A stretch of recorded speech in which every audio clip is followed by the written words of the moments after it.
Bendiciones, mis muy queridos hermanos. En esta oportunidad, de nuevo, agradezco al Señor por tenerme por fiel y de poder compartir con ustedes su palabra en esta oportunidad. Quiero comenzar en esta ocasión con una historia que es muy peculiar y muy conocida, 300 héroes. Este es un relato que narra la amenaza de conquista y expansión de Jerjes II contra las ciudades-estado griegas. Esparta era una de ellas y contaba con el mejor ejército de hombres entrenados desde su niñez para defenderla a cualquier costo. Por causa de los sobornos a los senadores de Esparta, estos prohibieron mover el ejército, por lo que el rey y estos 300 soldados fieles a él fueron a la batalla, pudiendo contener durante un tiempo los ataques persas en el muy conocido paso de las Termópilas, hasta que fueron traicionados por uno de los suyos y cayeron en batalla como héroes defendiendo su causa.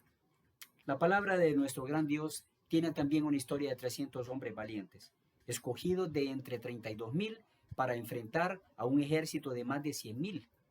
Escoger 300 hombres fue una selección muy singular, muy valiosa, debido a la situación tan difícil que enfrentaba la nación de Israel por la amenaza enemiga de los madianitas.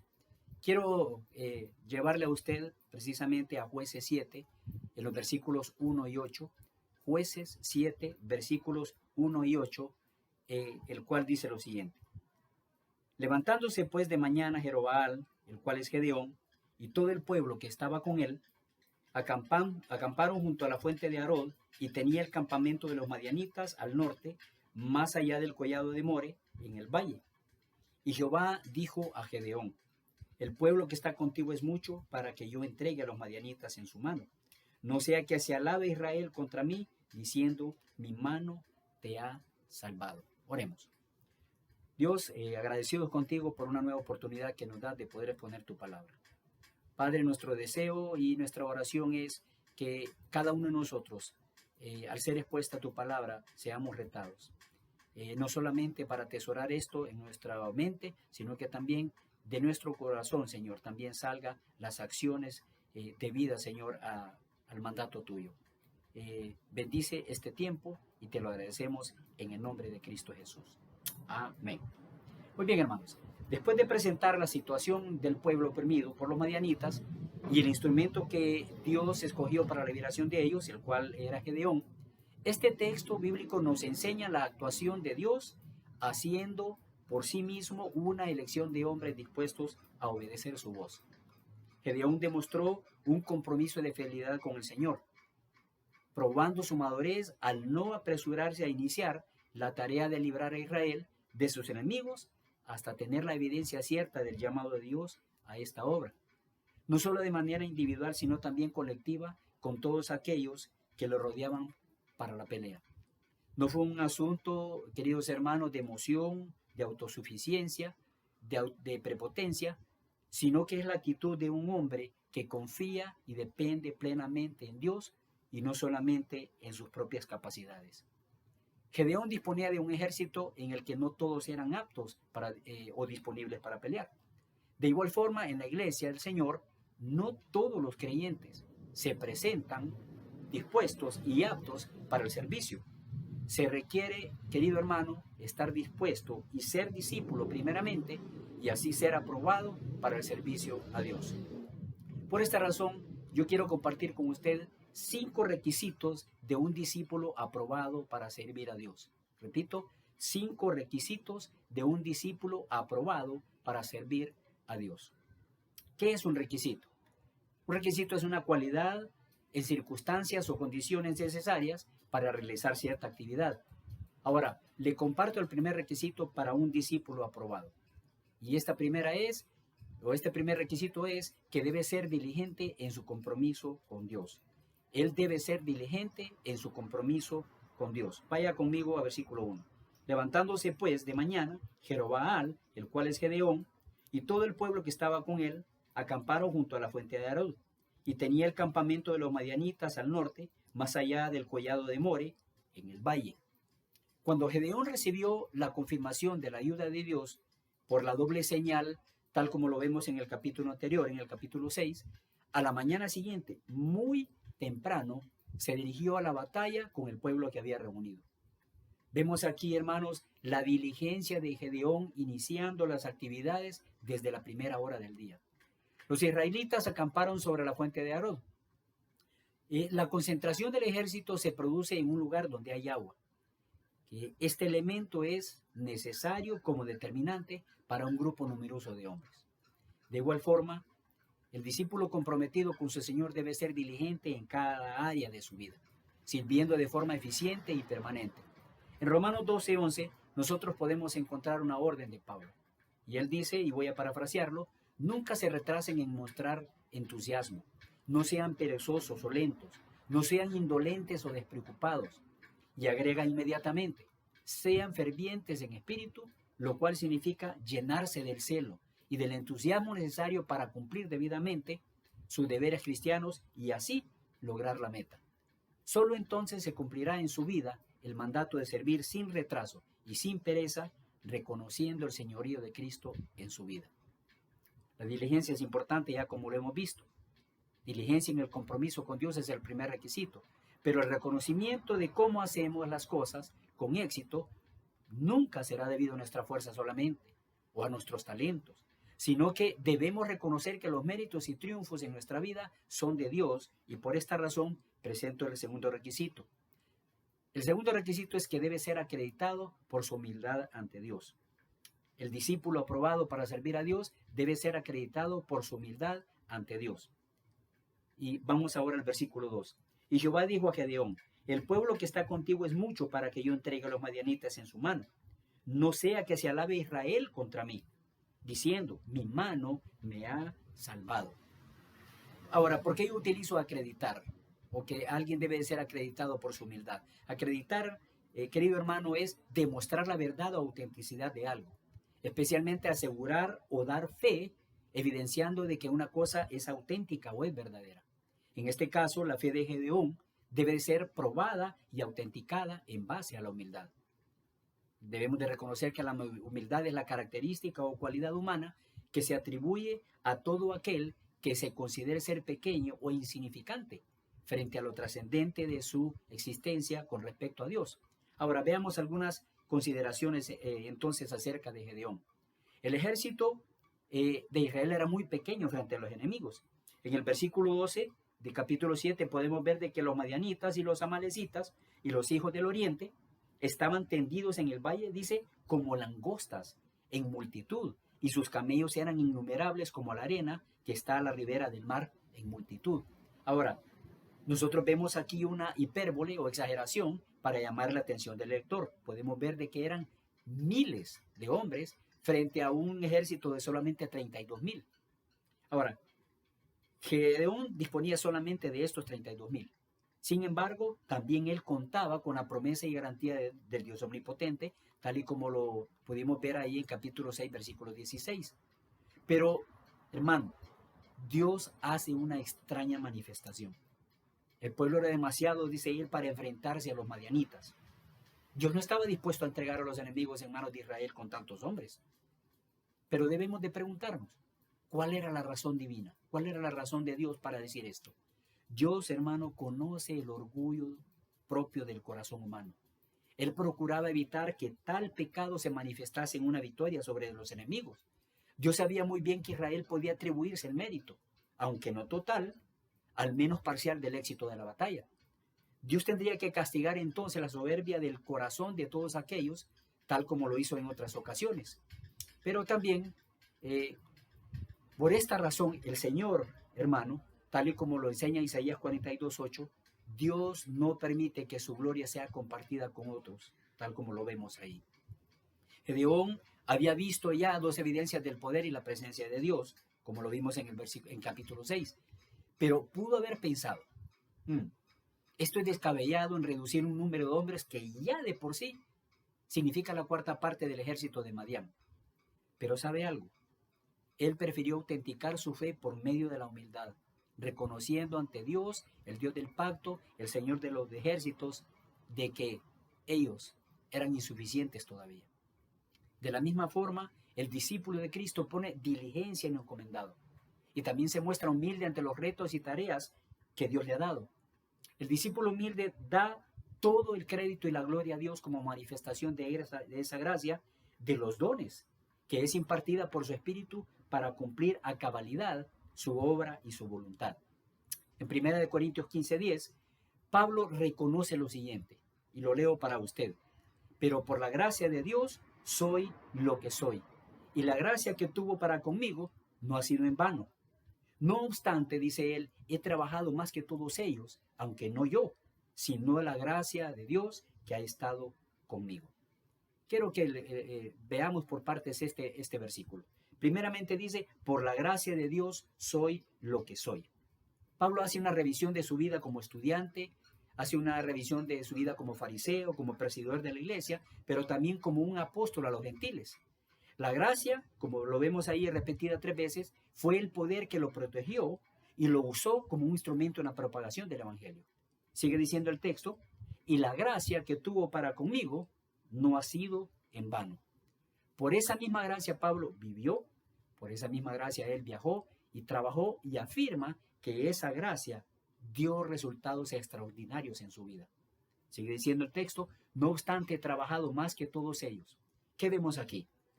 Vemos un enorme trabajo de 13 cartas y una poderosa predicación alcanzando al mundo antiguo.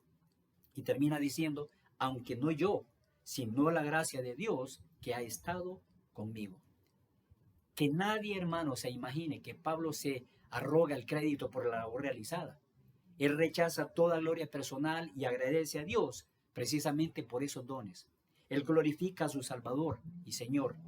Pero lejos de ser un indolente, un perezoso a su llamado, Pablo presenta aquí los resultados de su trabajo a Dios. Con humildad, él reconoce que es por la gracia de Dios que ha podido realizar todo lo que ha hecho. La diligencia y la humildad, como ya hemos visto, son determinantes en la obra de Dios, pero nuestras actitudes ante Él debe ser un requisito necesario también. Por esta razón, presento el tercer requisito de un discípulo aprobado para servir a Dios, y este es que debe ser aprobado por su actitud frente a Dios. Debe ser aprobado por su actitud frente a Dios. ¿Qué es una actitud? Es la manera en que alguien está dispuesto a obrar o comportarse frente a los demás. En este caso no es frente a hombres, sino frente a Dios. Y veamos entonces los versículos. Versículo 3. Ahora pues haz pregonar en oídos del pueblo, diciendo, quien tema y se estremezca, madrugue y devuélvase desde el monte de Galaad. Y se devolvieron de los del pueblo 22,000 y quedaron solamente 10,000. Ahora, la apelación que se manda a Gedeón, que Gedeón haga el ejército, está prescrita en la ley, en Deuteronomio 28. Esto tenía que ver que en toda guerra en que los israelitas se involucraran, su objetivo general era fortalecer el espíritu del ejército, apartando a los cobardes y decaídos. Observe conmigo esta primera selección que se hace de personas. Los cobardes y los miedosos deben ser despedidos. Es sorprendente observar cómo, a pesar de las promesas de Dios, muchos no confían en ellas. Esto nos pasa a nosotros mismos también. El anuncio revela que entre los hombres de guerra, casi las 2/3 partes estaban atemorizados, tal y como lo vemos en el texto. No se dan razones, hermanos, del temor de aquellos hombres, pero permítame suponer 2 causas que aparecen en el capítulo 6. La primera causa es que el terror que despertó ante sus ojos el ejército de los madianitas, desplegados, como habíamos dicho, en la llanura, y el modo en que por años ellos habían sufrido la presión de estos hombres. La segunda causa podría ser una situación de pecado, especialmente de idolatría, que los hacía sentirse indignos, inseguros delante de Dios. Por eso hablamos de una actitud. Y ellos dudaban que les alcanzaran las promesas de ayuda y de bendición. No confiaban en Dios, no tenían una actitud buena delante de Dios. Más de 2/3 de estos soldados que estaban junto a Gedeón, 22,000 varones del pueblo, exactamente, se volvieron lenta y disimuladamente y solamente quedaron 10,000.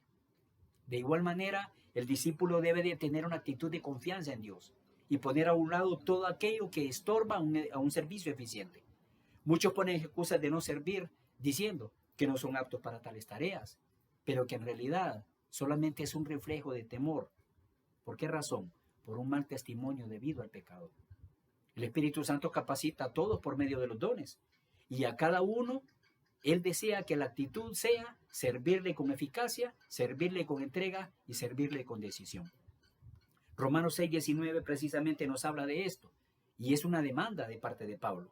Él dice, hablo como humano por vuestra humana debilidad, que así como para iniquidad presentáis vuestros cuerpos o vuestros miembros para servir a la inmundicia y a la iniquidad, así ahora para santificación presentad vuestros miembros para servir a la justicia.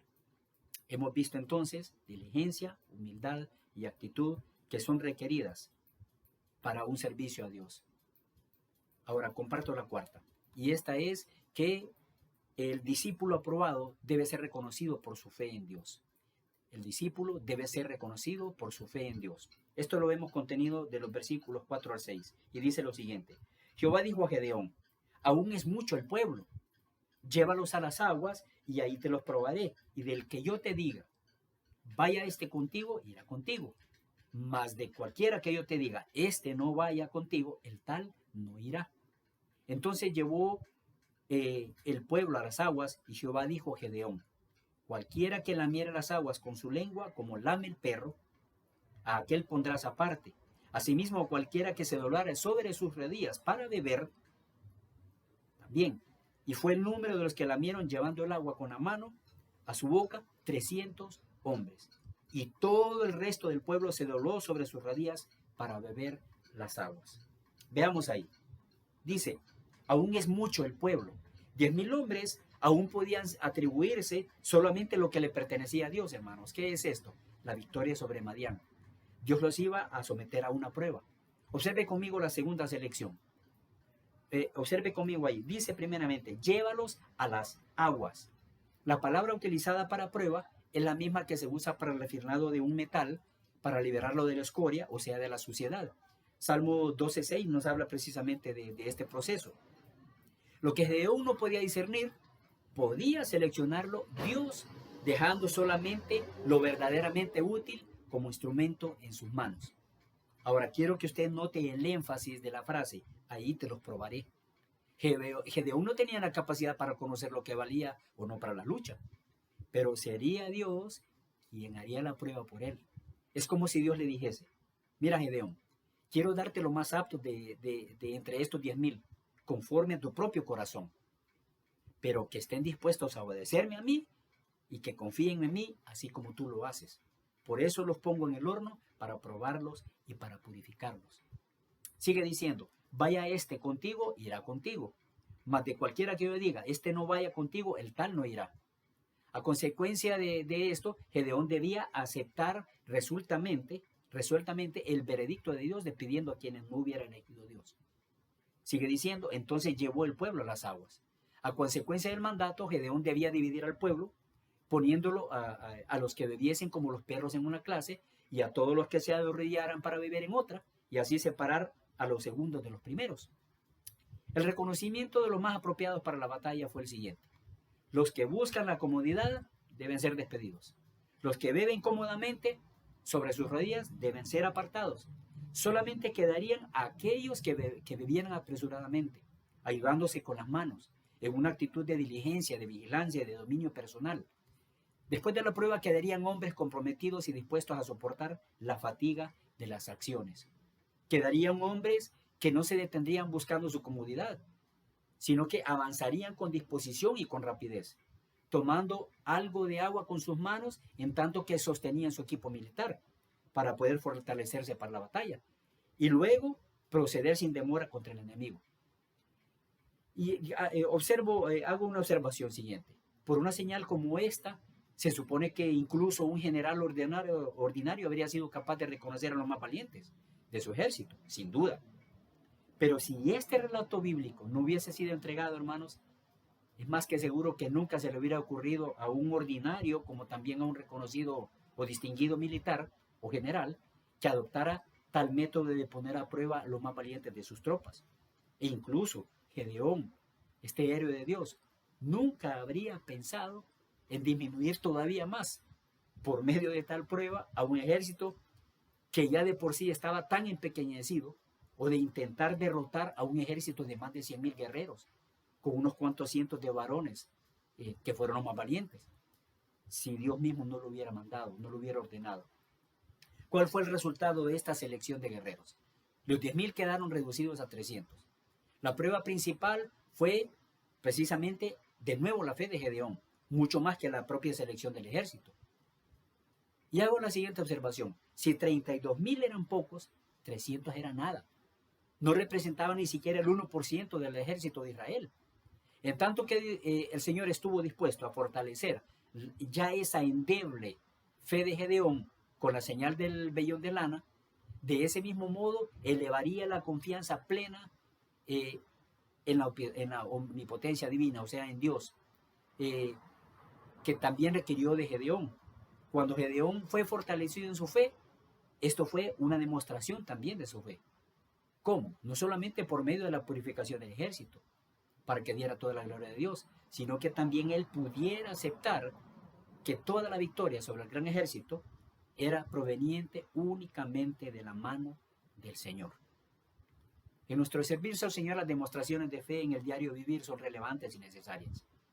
Dios desea que nosotros elevemos una confianza plena en su poder, pero también en su propósito. No solamente en nuestras fuerzas y habilidades. Y los méritos, los logros, las victorias dependen de su voluntad y de su gracia. Nuestra fe descansa en Él. Nuestra fe actúa por Él. Nuestra fe vence por medio de Él. Si esto es así, nuestro servicio será exitoso. Hebreos 11:8 afirma lo siguiente: por la fe, Abraham, siendo llamado, obedeció para salir al lugar que había de recibir como herencia.